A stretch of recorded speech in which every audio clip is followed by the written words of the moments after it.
मेरे प्रिय आत्मन, नमस्कार। डॉक्टर दिग्विजय शुक्ल, ज्योतिष विभाग अध्यक्ष, गुरु श्री गोरक्षनाथ संस्कृत विद्यापीठ, स्नातकोत्तर महाविद्यालय गोरखनाथ मंदिर, गोरखपुर।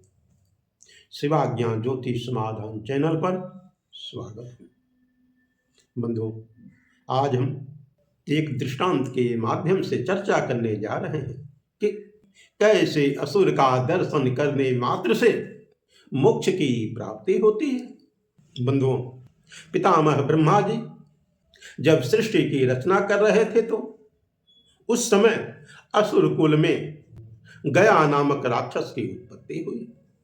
बंधु, गया का जन्म असुरों के कुल में पुत्र के रूप में जन्म हुआ था, लेकिन उसके अंदर आसुरी प्रवृत्ति नहीं थी।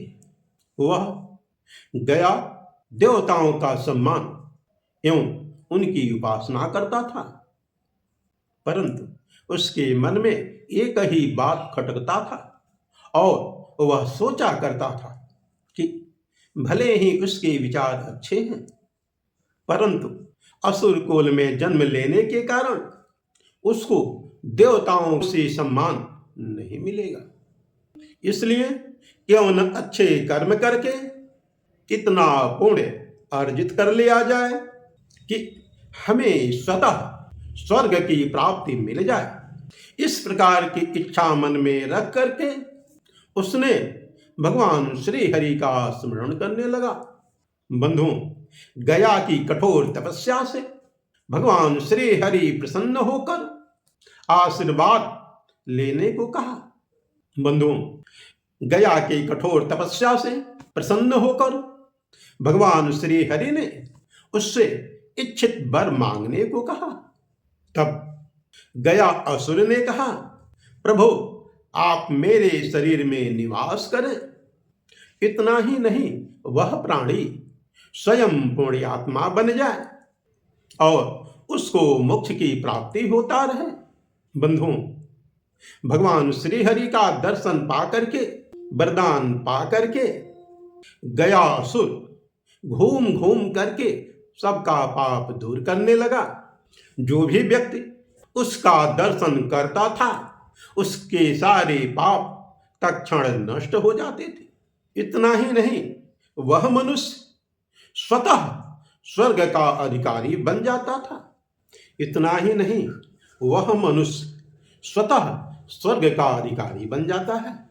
इससे श्री यमदेव की सुव्यवस्था असंतुलित हो गई। कोई भी घोर से घोर पापी व्यक्ति यदि गयासुर का दर्शन कर लेता था तो उसके सारे पाप तत्क्षण नष्ट हो जाते थे। यदि श्री यमदेव उस व्यक्ति को नरक भेजने की तैयारी करते हैं तो वह व्यक्ति गयासुर के दर्शन करने मात्र से स्वर्ग मांगने लगता था, जिससे श्री यमदेव को हिसाब करने में संकट उत्पन्न होने लगा। इसी कारण भगवान श्री विष्णु ने अपना सुदर्शन चक्र चला करके असुरराज गयासुर का वध किया। जिस क्षेत्र में गयासुर का वध हुआ वह गया क्षेत्र के नाम से विश्व विख्यात है। इसलिए गया क्षेत्र की विशेषता बताई गई है। बंधुओं, अयोध्या, काशी, प्रयाग की तरह से गया क्षेत्र भी प्राचीन तीर्थ क्षेत्र है।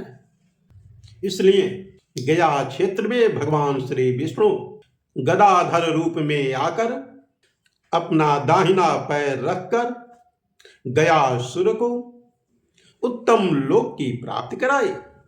भगवान श्री विष्णु ने अपना चक्र सुदर्शन उछाला।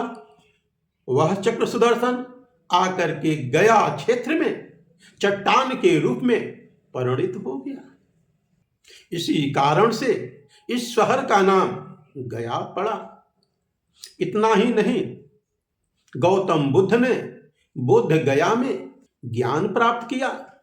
इससे सिद्ध होता है कि यह स्थान हर प्राणी के लिए उद्धार एवं मोक्ष प्रदायक स्थान है। दुनिया भर के लोगों के लिए यह स्थान तीर्थ के रूप में विश्वविख्यात है। यहाँ पर विष्णुपद, फाल्गु नदी एवं अक्षय वट की विशेषता बताई गई है। यहाँ पिंडदान करने मात्र से उस जीव को परम मोक्ष की प्राप्ति होती है। ओम।